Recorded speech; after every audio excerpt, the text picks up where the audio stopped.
Dear student, मैं अनूप कुमार राय आपको ये जो हिंदी वर्सन में हम पढ़ाते हैं, तो हम चाहते हैं कुछ जो हिंदी नहीं जानते, गांव के व देहात के हैं, वो थोड़ा हिंदी सीख ले, ताकि आपको जब जो आने वाले एग्जाम है तो उस एग्जाम में आपको काफ़ी मदद मिलेगा।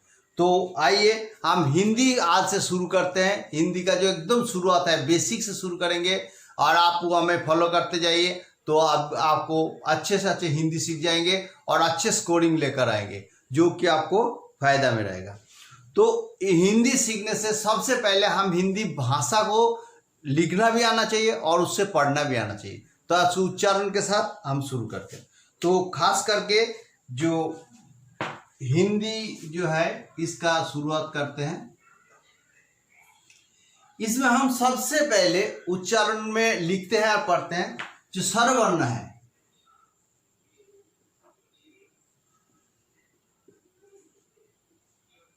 उसमें लिखेंगे, जैसे उच्चारण भी ध्यान में रखना, मैं लिखने के साथ साथ बोल रहा हूं। अ, आ, ई, उ,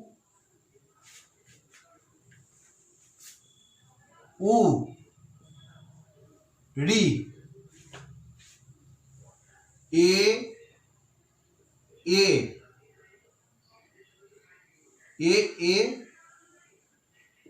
ओ, अंग, अ। उच्चारण को दोबारा ध्यान से सुनिए, क्योंकि बंगालियों का ज्यादातर उच्चारण में हम मार खा जाते हैं, तो इसलिए ध्यान से सुनिए, उसको आपको ठीक करना है। अ, आ, ई, उ, री, ए, ओ, अंग, अ। इसमें टोटल हमारे पास 11 वर्ण है। कितना है इसमें? 1 2 3 4 5 6 7 8 9 10 11 स्वरवर्ण है। और ये अंग और अ जो है ये अयोग्य भाव वर्ण है। ये किसी के साथ लगता है, इसके साथ हम शामिल नहीं करेंगे, लेकिन ये चाहिए हमें। ये जो है ये सारे चाहिए। इसमें दो प्रकार के होते हैं स्वरवर्ण, एक हस्यस्वर, एक दीर्घस्वर। हस्यस्वर वो वर्ण होता है जिसकी आवाज में कम आवाज निकालता है, जैसे अ, ई, उ, ये सारे जो है हस्यस्वर में आता है, ठीक है। और इसके साथ री को भी शामिल कर लेंगे, री। और बाकी जो है आ, ई, उ, ए, ओ, ये सारे दीर्घ स्वर में आता है। तो ये हमारा स्वरवर्ण की बात है। दूसरी बात है, ये सारे मात्राओं के काम में आता है। मात्राओं के काम में आता है, जैसे आ की मात्रा आता है, आ यानी कि आ की मात्रा में आता है। फिर आता है ई मीन्स छोटी, और ई मीन्स बड़ी। उ मीन्स छोटी उ बड़ी उ को दिखाता है। री हमारा ऋषि, री का काम में आता है। ए की मात्रा में आता है, छोटी ए बड़ी ए। ओ बड़ी ओ की मात्रा ओ, और ए बड़ी ओ की मात्रा ओ। मात्रा को दोबारा देख लीजिए। आ छोटी, बड़ी खींचेंगे तो बड़ी, उ छोटी उ, बड़ी उ, री, ए, ओ। और लास्ट में दोनों है अंग, अ। लास्ट में क्या है? अंग और अ। अंग और अ, यानी कि अनुस्वर और विसर्ग, ये इसमें ये शामिल है। ये है स्वरवर्ण की बात है। आते हैं व्यंजन वर्ण में।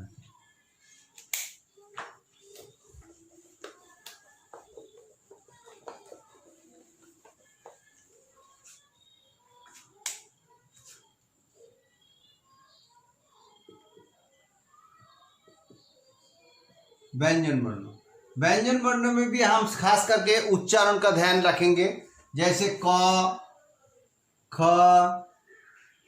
ग, घ, इंग, च, छ, ज, झ, उंग। ट ठ ड ढ ण त थ द ध न प फ ब भ म य र ल व तालुष मूर्धन्य स दंत स ह अक्ष त्र ग। ओके, इस वर्ण का उच्चारण को एक बार और ध्यान से सुनिए। क ख ग घ इंग, च छ ज झ उंग, ट ठ ड ढ ण नासिका वाला ण, त थ द ध न, प फ ब भ म, य र ल व, श श श ह अक्षत्र ग। ये सारे हिंदी का अर्थ है। इसमें ध्यान रखने वाली बात यह है, जो भी हम इसमें क्या करते हैं, एक क से लेके प तक ये पर्श वर्णों का काम होता है। किस वर्ण में आता है? पर्श वर्ण। पर्श वर्ण जैसे क ख ग घ इंग कंठ वर्ण, कंठ वर्ण। उसके बाद च छ ज झ, च छ ज तालु वर्ण, तालु में टच होता है, तालु वर्ण, तालु वर्ण।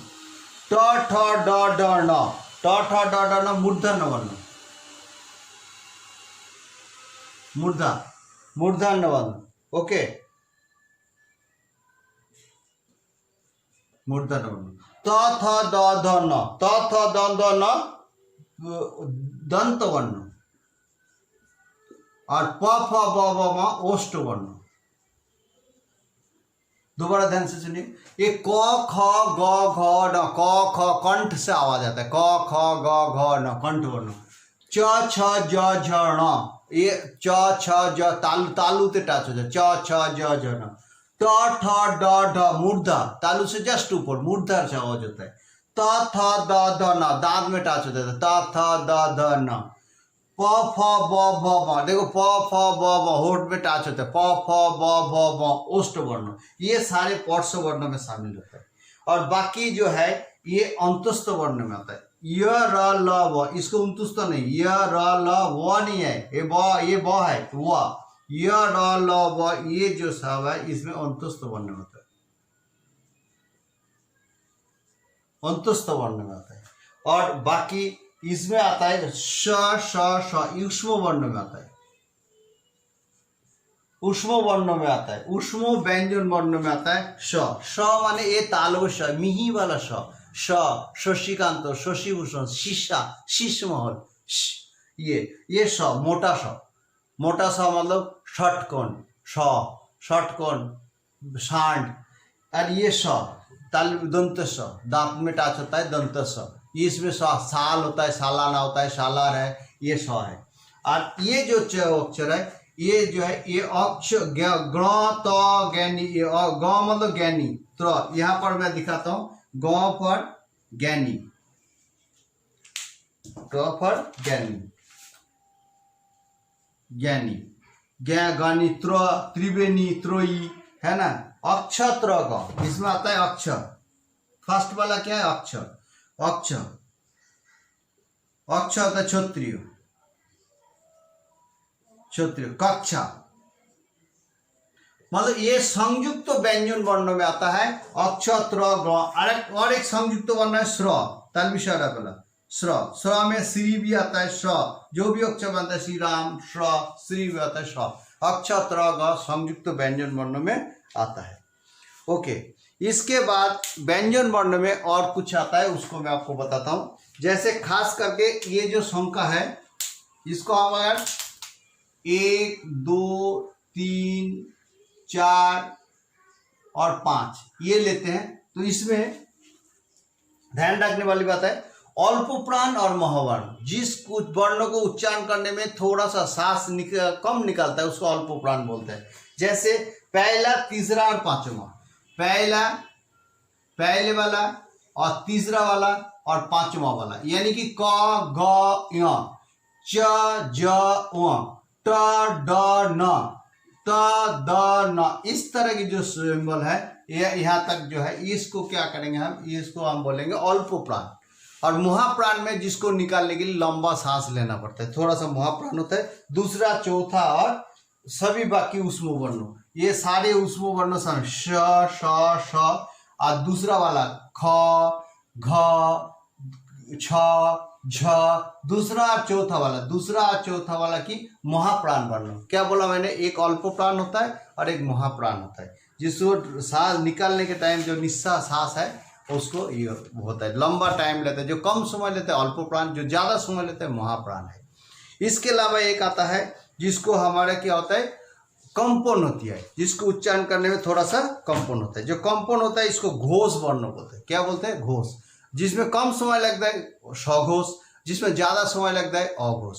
तो कम समय वाले कौन सा, तीसरा चौथा और पांचवा, तीसरा चौथा और पांचवा, तीसरा चौथा पांचवा, ये सारे जो है इसको बोलते हैं सघोष। क्या बोलते हैं, सघोष। और अंतस्थ य र ल व, और साथ में आता है य र ल व, ये आता है और य र ल व आता है। ये जो सारे हैं इसको बोलते हैं हमारा सघोष, क्योंकि इसको उच्चारण करते समय थोड़ा सा हमें याद रखना पड़ेगा। चौथा पंचम से क्या बोलते हैं, सघोष। और अघोष कौन सा, अघोष होता है पहला दूसरा, क ख छ छ ठ ठ, इसको जब हम कम गले में कंपन थोड़ा सा कम होता है। और इसके साथ क्या लेते हैं, इसके साथ हम ले लेंगे ऊष्म वर्णों का जो है ये श श श ह, ये इसके साथ ये शामिल कर लेंगे। ये जो है आपका सघोष अघोष वर्णों में शामिल होता है। तो ये हो गया। और खास करके जब हम इसको आगे चलेंगे तो हम इसको पढ़ेंगे, मात्रा पढ़ाएंगे। जैसे क के बाद जितना भी स्वरवर्ण है, स्वरवर्णों के साथ ये और जुड़ जाता है। जैसे क का दिखाता हूं मैं आपको,